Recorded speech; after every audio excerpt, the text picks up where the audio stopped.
Assalamualaikum warahmatullahi wabarakatuh. Kembali lagi di serial Rufi Kastrat. Oke, kali ini kita akan ngebahas soal bagaimana cara membagi waktu antara magang dan juga kuliah yang baik dan benar.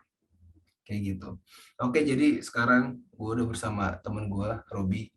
Halo Robi, silakan perkenalkan Halo diri. Nanda, halo. Oke, Intro nama dong. gue nama gue Muhammad Hafiz, boleh dipanggil Robi ya. Gue saat ini di jurusan Intaf, semester 5.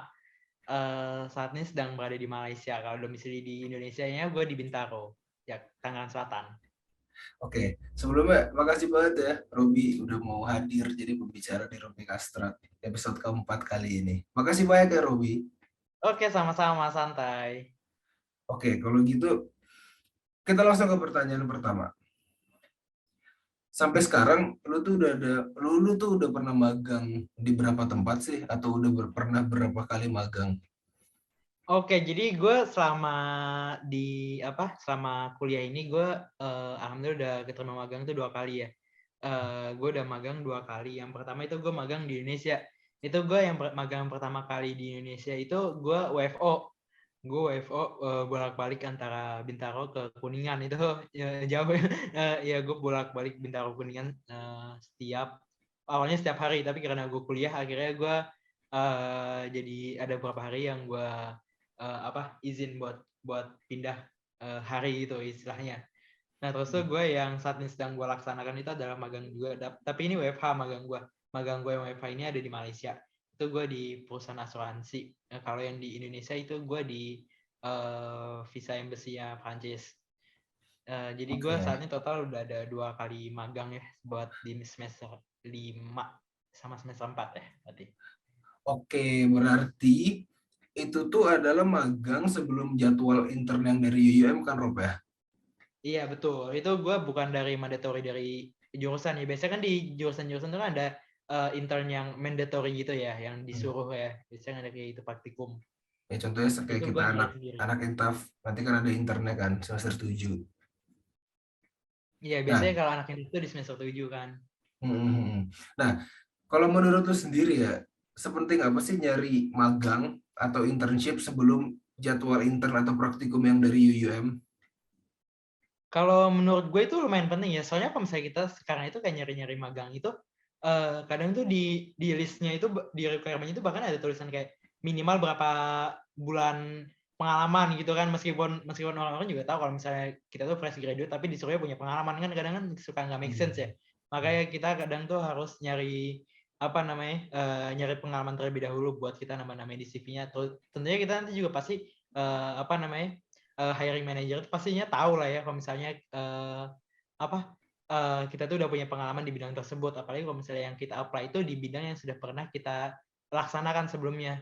Nah, kalau misalnya hal tersebut itu tuh harusnya tuh kalian taruh di CV atau enggak kalian taruh di LinkedIn. Itu lumayan penting juga tuh LinkedIn tuh buat nyari-nyari Hmm. magang, buat kalau misalnya kalian sedang kuliah. Itu gampang kok kalau misalnya kalian mau nyari-nyari itu tinggal klik klik klik klik klik aja, itu nanti juga banyak lah yang email ujung-ujungnya. Oke, oke, oke. Berarti sekarang emang balik lagi ke niat ya. Mau apa Iya enggak dulu betul. untuk nyari si magang itu.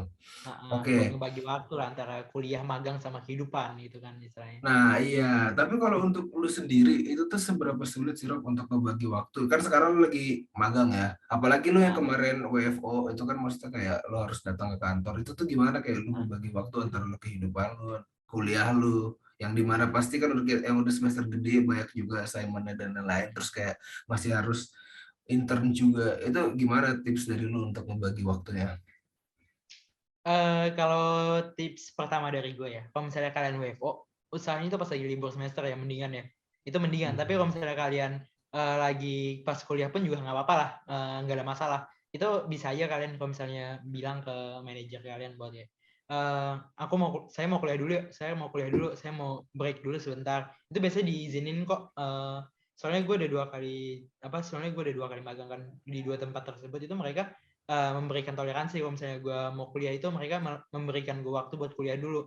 Jadi kayak istilahnya itu gue yang dibutuhkan oleh mereka, bukan gue yang butuhin mereka gitu loh. Jadi bukan yang Oke. kayak kerjaan gue tuh yang bakalan gue laksanakan gitu. Jadi kayak gue nggak terpaku sama mereka, tapi mereka mau gitu istilahnya buat terpaku sama jadwal kuliah kita. Tapi kalau misalnya kadang ada juga kan ya perusahaan-perusahaan yang nggak mau melaksanakan hal tersebut ya. Iya. Banyak lah justru bukan beberapa. Banyak lah kalau Hmm. misalnya perusahaan yang nggak mau kayak ngebagi waktu kita sama kuliah. Kalau misalnya kayak gitu mendingan kalian jangan terima. Itu saran dari gue, mendingan jangan diterima. Karena nanti kuliah kalian itu bakal keteteran. Sejujurnya gue bahkan WFH pun gue juga lumayan sulit ya yang namanya time management antara kehidupan pribadi, terus tuh kuliah, assignment kan banyak banget, numpuk banget kan ya kalau misalnya semester akhir gini. Ditambah lagi magang yang istilahnya 9 to 5 gitu kan. Tapi kadang tuh ada juga magang yang bisa kalian tuh milih shift yang kayak mungkin kalian milih shift malam gitu. Gue magang ini gue milih shift malam. Jadi gue nggak apa namanya agak terganggu lah waktu kuliah gue karena gue juga nggak ada kelas malam kan.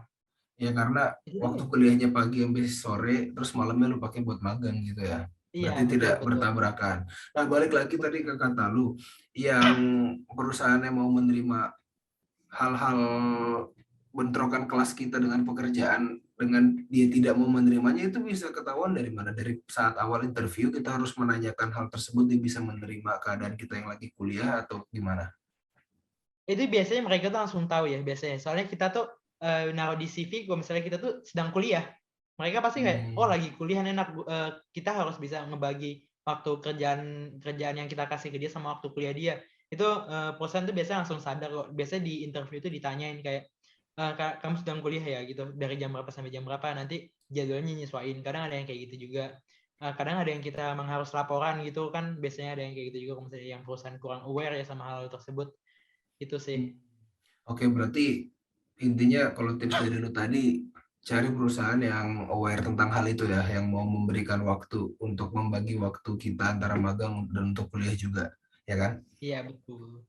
Oke, oke, oke. Sama gue mau nanya nih, kalau praktikum itu kan setahu gue kayak IUM bakal ngeluarin surat yang kayak pernyataan gitu kalau misalkan kita mau praktikum ya kan. Mm-mm. Nah, kalau misalkan yang sebelum, kalau magang-magang yang sekarang ya sebelum dari saat praktikum itu, apakah IUM juga akan mengeluarkan surat yang menandai kita untuk perusahaan-perusahaan apa enggak? Oh oke. Ini jadi tentang surat praktikum ya. Jadi gue Hmm. tuh punya pengalaman dulu di mana gue ditanyakan untuk dimintain surat praktikum ini oleh salah satu perusahaan yang ada di Malaysia juga. Mungkin kalian pernah dengar kali ya perusahaan iPrice. Itu di LinkedIn tuh sering banget ada iklan-iklannya tuh iPrice. Waktu itu gue di interview sama mereka. Gue lolos ke tahap yang udah paling akhir. Tapi sayangnya gue udah dapat magang di tempat lain duluan. Gue awalnya udah nyebut ke mereka, kalau misalnya mereka tuh nanyain, kamu punya surat magang nggak gitu. Terus gue bilang kayak, oh saya nggak punya. Selain ini magang bukan mandatory dari kampus. Terus tuh akhirnya ujung-ujungnya mereka tetap ngelanjutin meskipun gue nggak punya surat magang tersebut.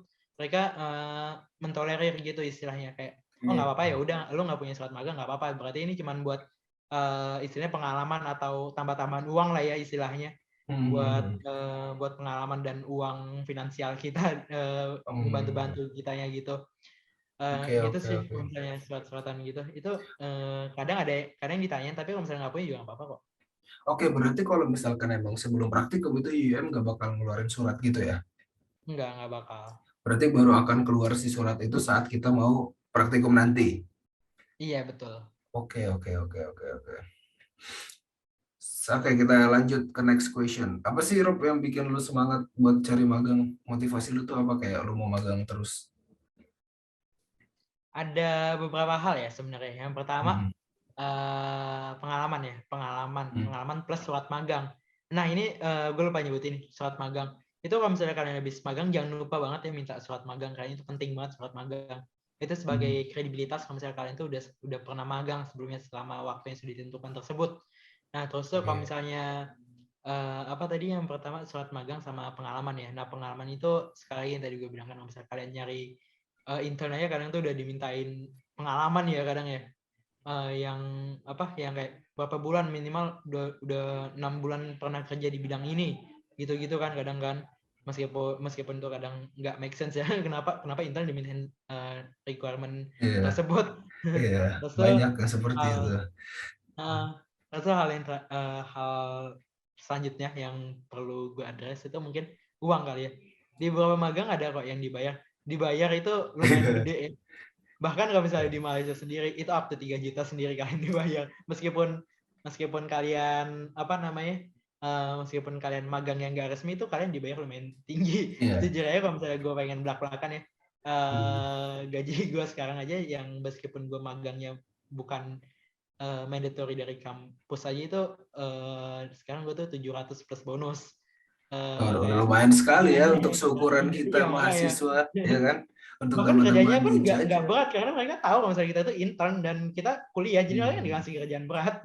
Oke, kalau misalkan kayak gitu berarti harus tetap balik lagi ya kayak ke kita, apakah kita mencarinya tuh yang dibayar apa tidak, ya kan? Balik lagi motivasi diri masing-masing, ya kan? Iya betul. Ya karena realistis aja, siapa yang nggak mau uang, Iya, semuanya mau nggak ada uang nggak gitu. makan. Oke, oke Rob, oke. Oh iya, sama tadi gue mau nanya, kan kalau misalkan lu intern sekarang dapat surat yang menandakan lu sudah intern kan, ya Iya kan? betul. Nah, itu tuh bisa nggak kalau dipakai saat kita praktikum nanti, si surat magang itu sekarang?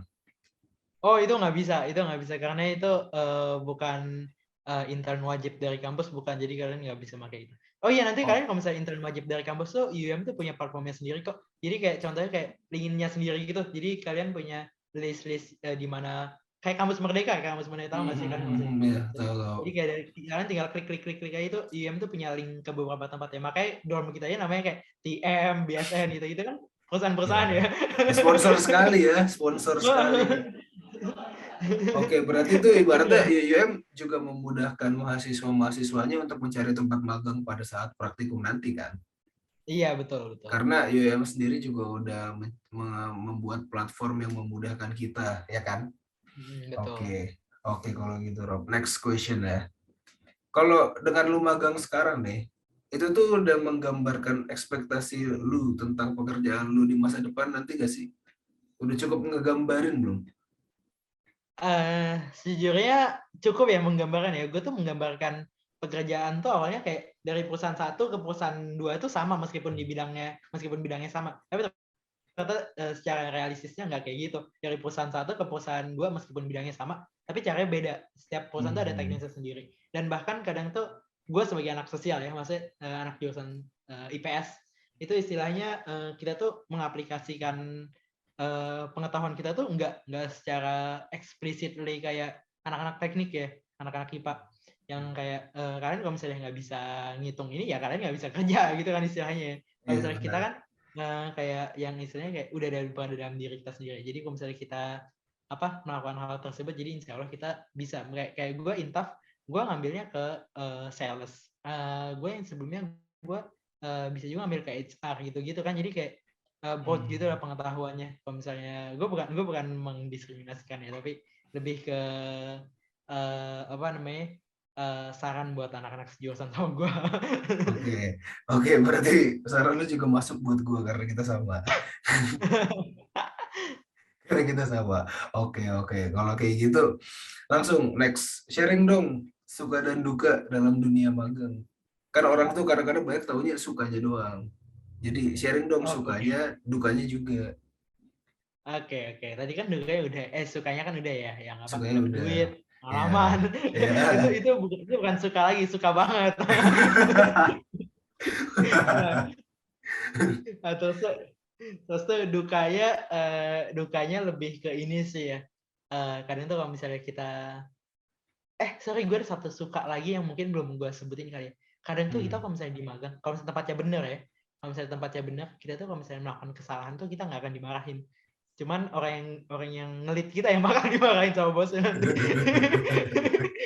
Gue soalnya barusan baru mau kejadian kemarin, gue salah input data, yang dimarahin bukan gue, tapi yang bimbing gue yang dimarahin. Itu salah satu suka dari magang. Ya, Terus karena itu kan masih anak magang, belum pegawai tetap ya. Belum belum dimarahin hari. gitu ya. Terus Tapi itu duka nggak semua kan. Enggak semua. Tapi Ini ada makanya. juga yang langsung dimarahin, ada juga kan. Heeh, heeh. Oke, Nah, terus berarti dukanya apa lagi nih, Rom? nah, dukanya ini kadang kita ini dari based on pengalaman-pengalaman teman gue ya. Kadang mereka tuh Hmm. overload lah tugas-tugas dari magang mereka. Ada tuh teman gue dia kayaknya magang mandatory deh, makanya tugasnya banyak, nggak kayak gue yang magang secara ini ya. Mereka tuh yang kayak istilahnya tuh 9 to 10, bukan 9 to 5 lagi tapi 9 to 10. Karena sebenarnya mereka kerja sampai jam 5 doang. Cuman karena mereka apa namanya dikasih tugas yang terlalu overload, mereka harus sampai lembur sampai 5 jam sendiri. Kadang ada tuh yang kayak gitu. Temen gue ada yang kayak kerja di Oke. hotelan gitu, mereka kayak gitu tuh, gawat banget kalau misalnya kayak gitu. Itu mungkin bisa dibilang toxic kali ya tempat kerja ya. Jadi lebih baik jangan deh kalau misalnya itu. Kalian juga harus memperhatikan work environment-nya kalau misalnya kalian mau Oke. daftar kerja magang gitu. Itu Berarti sih kita duka yang paling tinggi ya. berarti kita juga sebagai orang yang yang meng-apply, kita juga harus pilih-pilih ya. Harus pilih-pilih Iya, betul. tentang job desk, tentang work hour gitu-gitunya kan. Betul. Kalian Karena baca-baca dulu tentang perusahaannya sebelum kalian interview. Itu saran dari gue yang paling hmm, penting. Find out dulu oke, tentang perusahaan. oke. Sama, kalau gitu langsung Rob ke pertanyaan terakhir. Tips and trick dong, Kak, biar orang-orang itu semangat dan termotivasi untuk mencari magang. Motivasi tergantung diri sendiri ya, tapi ada list Iya, motivasi yang tadi gue sebutkan. iya, Nggak perlu iya. diulang lagi lah ya. Tapi itu Oke. mungkin cukup lah ya untuk memotivasi untuk apa experience kita nantinya ke depan itu pasti Hmm. bakalan berguna banget kok. Apalagi kalau Berarti, misalnya kayak berarti, kita magang gitu ya. berarti itu kita kalau kita ingin mendapatkan motivasi untuk magang, berarti kita harus ingat masa depan aja. Ah iya betul.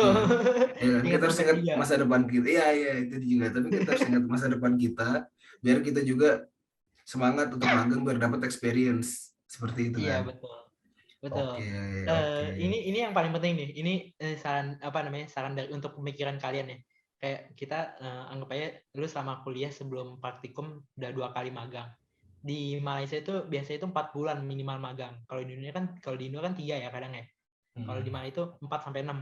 Anggap aja kita magang di Malaysia 2 kali. Itu udah sampai 4 bulan sendiri kan. Dua kali Hmm. sebelum praktikum. Nanti sama praktikum udah 12, udah 1 tahun kalian. Nanti kalian kalau misalnya nyari kerja itu jauh lebih gampang. Ini kan udah punya 1 tahun pengalaman kerja. Oke, oke. Berarti kita udah punya nilai plus lah ya kalau kita udah Iya pernah betul. magang sebelum dari praktikum yang disuruh, yang dijadwalkan oleh UUM. Iya betul. Berarti intinya intern atau magang sebelum praktikum itu adalah hal yang sangat penting ya dan berguna. Iya betul banget. Betul betul sangat berguna banget buat nanti kalian. Jujur ya jujur. Gue lebih Hmm. mentingin magang daripada organisasi itu yang paling itu yang lebih penting menurut gue. Oke. Berarti semoga aja teman-teman nanti yang nonton video ini yang masih bingung mau magang apa enggak, semoga termotivasi untuk ikut magang. Seperti itu. Jadi sebisa mungkin Ah, kalian mencari magang sebelum jadwal praktikum kalian nanti dari UM. Seperti itu. Ya kan? semangat semuanya cari magang. Oke, kalau gitu kayaknya itu aja bahasan kita kali ini. Makasih banget Robi udah mau jadi pembicara dan juga teman sharing-sharing di episode kali ini. Makasih banget ya Robi. Oke, sama-sama Nanda. Terima kasih juga Oke. semuanya penonton sekalian Rumpi Kastrat. Semangat terus cari magangnya ya. Terima kasih juga buat teman-teman yang udah nonton. Kalau gitu episode gue tutup ya. Wassalamualaikum warahmatullahi wabarakatuh. Bye bye guys.